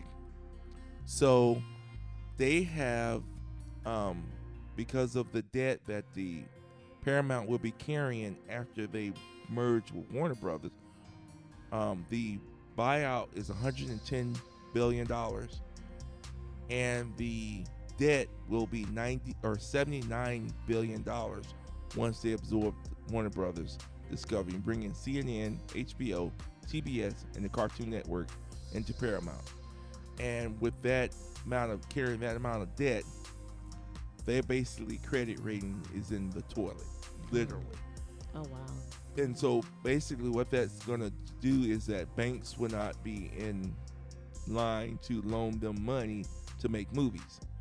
In case you didn't know, the studios don't use their own money. The money's borrowed from banks. Right. And They then get funding. Right, they fund the movie. Mm-hmm. And then once the box office returns come in, they pay the bank back. Right. Which is why it's very important to recoup, at the box office. Yes, that's why they say break even or recoup. Otherwise, the studio is on hook. But what happens is movies like, if you have, let's say, just to give an example, let's say Scream 7 flops and they don't break even, and then you have a movie come out like Minecraft, and Minecraft makes almost $1 billion. Well, they'll take some of that revenue from Minecraft and pays off Stream's what Steam was not covered. So that's pretty much how it works. So a lot of times when they have these big movies pay for the little movies. And then sometimes if you get a little movie, let's say they make a movie for $10 million and it grosses $100 million, well then they'll put that excess into making a big budget movie. All right, let's see here. Okay. Next we'll be going into, as we mentioned that we're going to keep going in with, our last month was Black History Month, and of course this month is Women History Month. As I'm being corrected to say Melanated March Women History Moment. Yes, absolutely. So we're going to continue to celebrate and bring awareness, a little of both. All right, so here's what we have. The Tignon Tignon.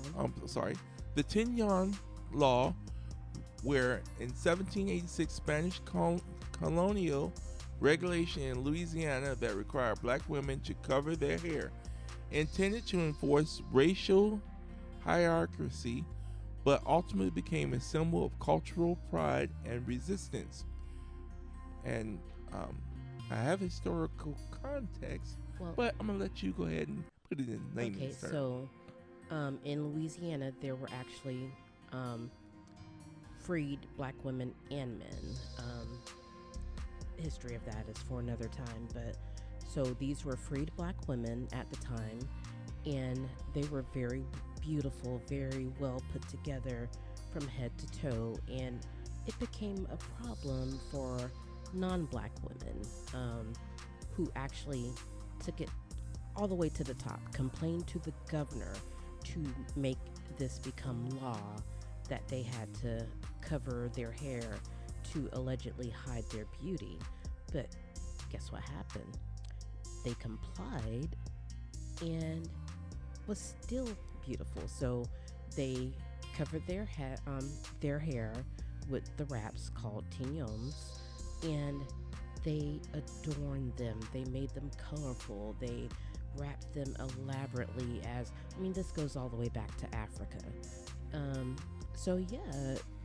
They were still so beautiful that they still got noticed, and let's just say this was put into law, but it kind of backfired. Well, yeah. So, and just to double down on that, we have what's known as the Crown Law. The Crown Act. Or the Crown Act. So all right. This is more recent. Right. So the creating a respectful and open world for natural hair, which is Crown. You take the first letters of each one. That's what it stands for. Right. And I'll say it again. Creating a respectful and open world for natural hair. Never realized that was an acronym. Okay.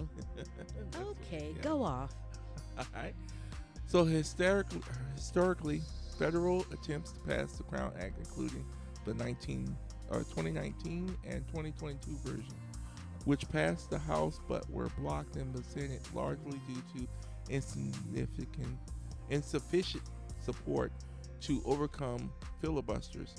The 2025 version has garnered some bipartisan support, but as of now, it remains under consideration in the House and the Senate Judiciary Committees, and has not been enacted into law. Right. So as a result, it's not federal, but what'd you say, 27 states? Yes, 27 states have adopted and enacted the law in their states. And just to kind of give a little more context, so the Crown Act is, we've been fighting for this for all these years because black women and some men actually have been discriminated against and persecuted for wearing their natural hair, whether it be in the workplace and even in schools. Children have been targeted as well, so whether it's your afro, your twist out, your braids, your locks, it's a problem in corporate America and in schools, which keeps, and I have experienced this personally actually in corporate America, so it's a real thing. So the Crown Act is to actually protect us and allow us to be able to wear our hair in its natural state, to not have to put chemicals in our hair or fry it to kind of meet Eurocentric beauty standards. So yeah. Was this in a hotel job? Yes, it was. Okay. So they didn't want you to have your braids and whatnot with the customers? Well, when I initially interviewed, my hair was pulled back, kind of in a neat bun and everything, and that was very acceptable. But weeks later, when I came with braids, and they were well kept and curly and everything, but little what they call microaggressions were made, and yeah, they put you to the side. So the hairstyle is not acceptable. No, No? that's they like I say, it wasn't overt. It was more microaggressions, but very noticeable. Okay. Yeah. So basically, what you're saying is the other people were hating. No, actually, management said management things. came to you. Oh wow. Yeah, but like I said, it wasn't overt, but things were said. Yeah. So you kind of got the message. Yeah. All right. That will be all for now. Melanated March. A Melanated March. Now, Women's History Moment. all right, now we're going to move into how we unwind. All right. Of course, as always, I played my video games. But I was a good boy. I did not go see the movie without my sweetie. So we For did. once. So actually, we actually finished 1 through 6. 1 through 6. As planned. And then we went and saw Scream 7. And it was good. It was good. I had some things that were it was good, but I see why people were on the fence with this movie. Not to give anything away. Matter of fact, I'll just read the preface here. It says, when a new Ghostface killer emerges in the town where Sidney Prescott has built a new life, her darkest fears are realized as her daughter becomes the next target.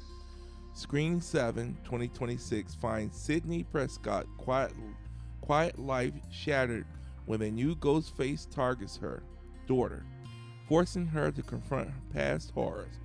Directed by franchise creator Kevin Williamson, the film promises a return to suspense-driven scares over excess gore, while reuniting iconic cast members like Courtney Cox and David Arquette alongside fresh face. Early buzz highlights its tense atmosphere, brutal kills, and nostalgic callbacks, making it a must-watch for horror and series fans. Okay. Yeah, I enjoyed it. Well, is there anything that stood out to you? I'm just gonna say, like I told you before we even saw it, the way that 6 wrapped up was done to where it could have continued, but it also kind of wrapped it up where it stopped right there. So even though there were circumstances that led to it not continuing with those same actresses, bringing back Sydney to kind of come full circle with, bringing in her family, I kind of like what they did there. Yeah, the cast that they did, and they did bring back some of the characters from 5 and 6. Right, they did. They bring back the twins, basically. Yeah. And of course Courtney. She's the OG. Gail, she's in Gail, all of them. With Gail Weather. She's the only OG that was in every Sydney, single one. Well, no, Sydney. That's right. Sydney did take a break. She didn't go to New York. She was mentioned. Yeah. But yeah, Gail was the only one who was in every single one. So yeah, shout out to her. Yeah. So yeah. Actually, and even in the poster, Gail is front and center. Nice. But you're right. The OG. Yeah, Gail has been through all the movies. But I would say that. Well, okay, I won't give. I'll be giving it away. I was going to say just something. Leave it at that. Yeah, because I was saying something. I say it's a must watch. Yes, it is a must watch. If you do not watch 5 and 6, 7. You could say, even if they didn't have 5 and 6, 7 picks up where 5 leaves off. You could say.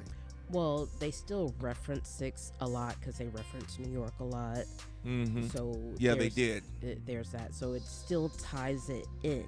Yeah, they still right because that was the other reason to tie in the twins. Of course, the twins are from Woodsboro, but that was a way of tying them in, bringing them into this movie. Right. Because that was one thing I was wondering, how are they gonna? They're bringing back Sydney, and I knew they were talking about Sydney's family and everything, and then I'm thinking, well, how the world are they gonna? And of course, Courtney's was going to come, Gail was going to come. Yeah. But I was like, well, how are they going to bring the twins in? They're in a different town, because I realized they're in a different town and city and whatnot. But yeah, they did. How are they going to bring the twins in? But they did. And go check it out. Yeah, go check it out. And there is rumors that there's a Scream 8 in development, because Scream's box office, it's not slowing down. Each movie is gaining more momentum, making more money. So, and already Scream is, matter of fact, let me pull it up real quick here, but I believe Scream is already, if they hadn't did it this weekend, they're crossed $100 million. Oh wow. But yeah, I can totally see them going on to the next one, like based on how they did this movie. I can totally see how they could continue it. Yes, the movie opened with a domestic. I'm sorry. Go ahead.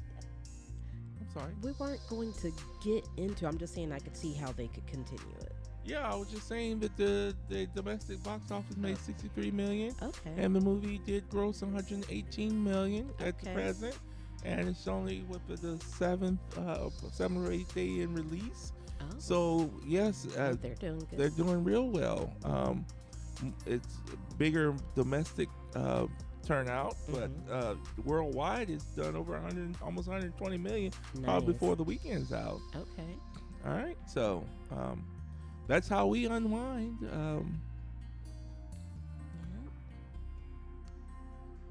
Well, I'm Marcus. And I'm Nikki. Until next time. Keep unwinding.